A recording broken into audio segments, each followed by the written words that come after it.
Assalamualaikum warahmatullahi wabarakatuh. Halo adik-adik semua, kita berjumpa lagi pada pelajaran Sejarah Kebudayaan Islam.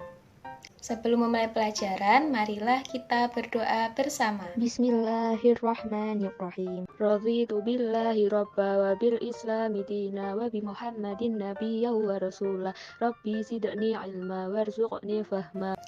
Siapa yang masih ingat pada minggu lalu kita sudah membahas apa? Ya, kita membahas tentang hijrahnya Rasulullah ke Yasrib atau Madinah. Di pertemuan kali ini, kita akan membahas tentang upaya Nabi Muhammad dalam menegakkan kesepakatan dengan non-muslim. Nah, penasaran bukan? Mari kita simak penjelasannya. Oke adik-adik, perlu diketahui ya bahwa di Yasrib atau Madinah itu tidak hanya terdapat kaum muhajirin dan kaum ansor saja. Di Yasrib juga terdapat Bani Aus dan Bani Khosraj. Kedua Bani ini ingin memperebutkan kekuasaan memimpin kota Madinah. Mereka bersengketa sangat sengit dan menimbulkan perpecahan. Oleh karena itu, Rasulullah Shallallahu Alaihi Wasallam melakukan upaya untuk mempersatukan dan memberikan kesepakatan dengan kelompok non-muslim. Pada tahun 622 Masehi di Yasrib atau Madinah, Rasulullah mengadakan pertemuan dengan semua kelompok, semua kaum dan semua suku yang ada di kota tersebut. Dalam pertemuan tersebut menghasilkan sebuah kesepakatan yang dinamai dengan Piagam Madinah atau juga bisa disebut sebagai Konstitusi Madinah. Piagam Madinah merupakan sebuah kesepakatan antara muslim dengan non-muslim untuk hidup damai dan berdampingan di kota Madinah.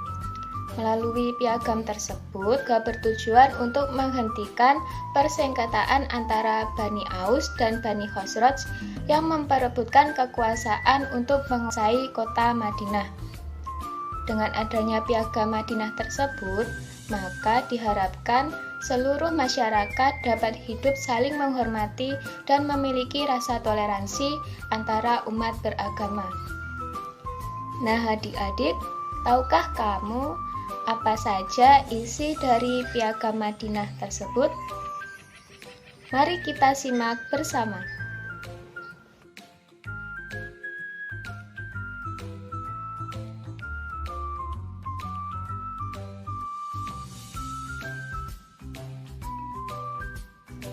Nah, itu tadi penjelasan mengenai Piagam Madinah.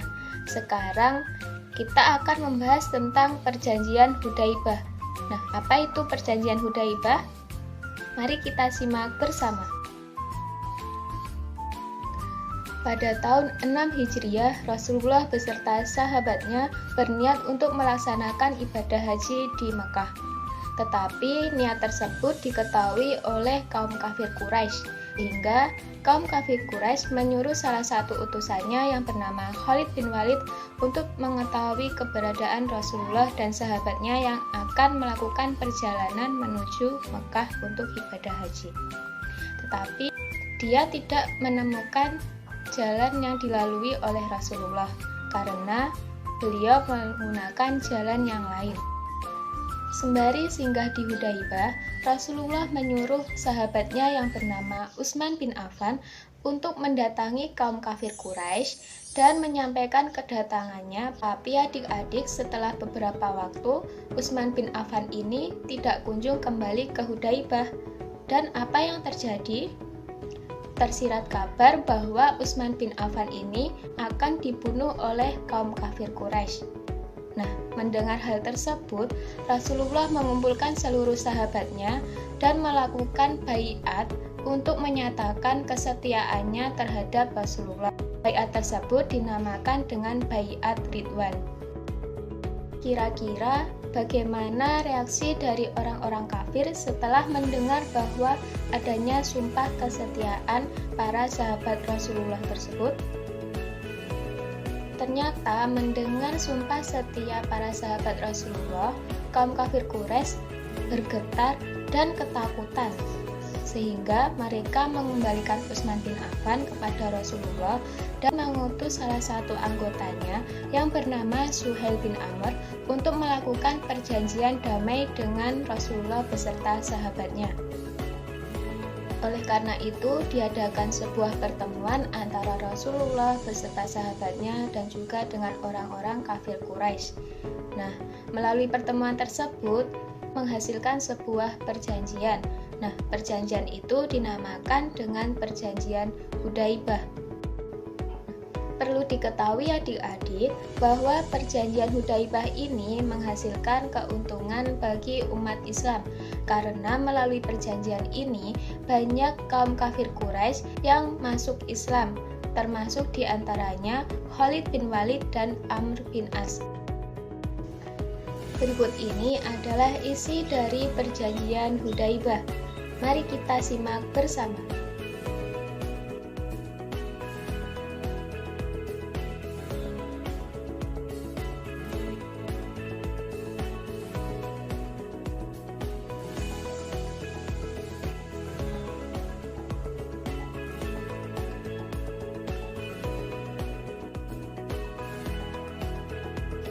Setelah adanya Perjanjian Hudzaibah, Rasulullah bebas melakukan komunikasi dengan berbagai raja di Jazirah Arab tanpa ada halangan dari kaum kafir Quraisy.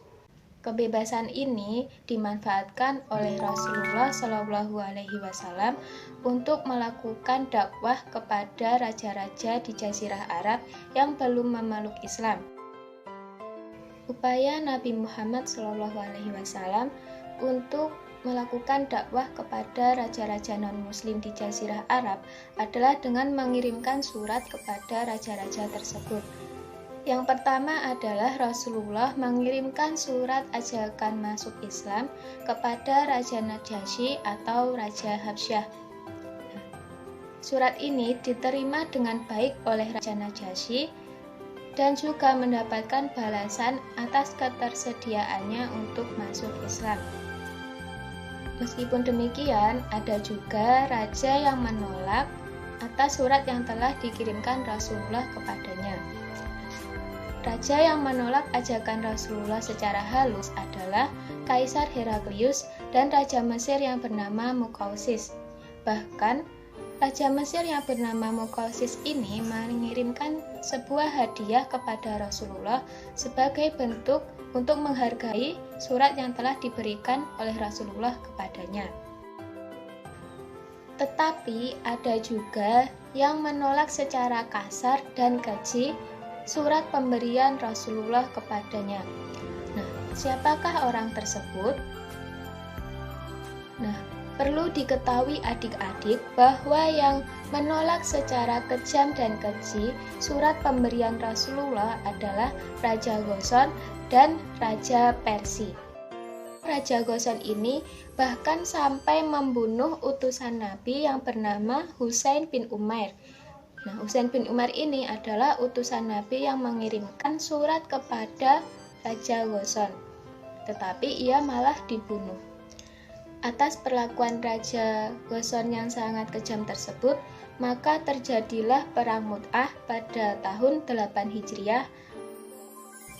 Sedangkan Raja Persia ini malah merobek-robek surat pemberian dari Rasulullah, sehingga Rasulullah bersabda bahwa suatu hari negeri Persia akan tercabik-cabik layaknya rajanya yang merobek-robek surat pemberian Rasulullah, sehingga benar saja terjadi suatu hari negeri Persia ini hancur karena suatu bencana. Selain mengirimkan surat-surat kepada para raja di Jazirah Arab, Rasulullah juga berusaha menertibkan kaum Yahudi yang suka berkhianat. Bahkan Yahudi ini berkhianat 3 kali. Salah satunya adalah ia mengkhianati piagam Madinah. Oleh karena itu, diadakan sebuah perjanjian yang menyatakan bahwa kaum Yahudi harus memberikan separuh hasil panennya untuk kaum muslimin sebagai jaminan agar mereka tidak berkhianat lagi. Baik adik-adik, demikianlah pembahasan materi pada hari ini. yakni tentang upaya Nabi Muhammad dalam menegakkan kesepakatan dengan kelompok non-muslim.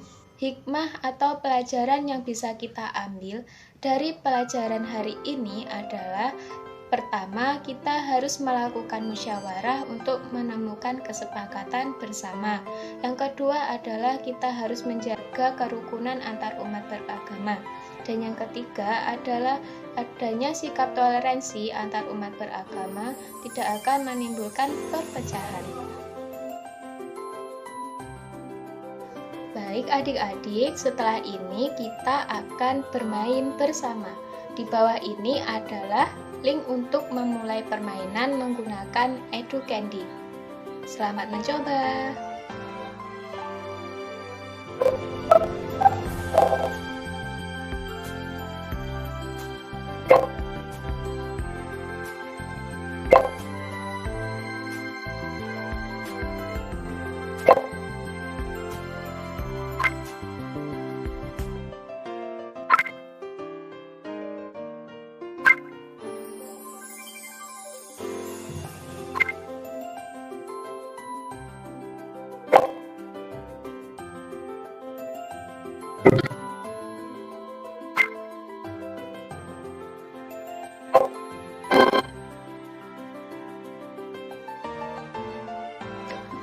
Wah, gimana adik-adik?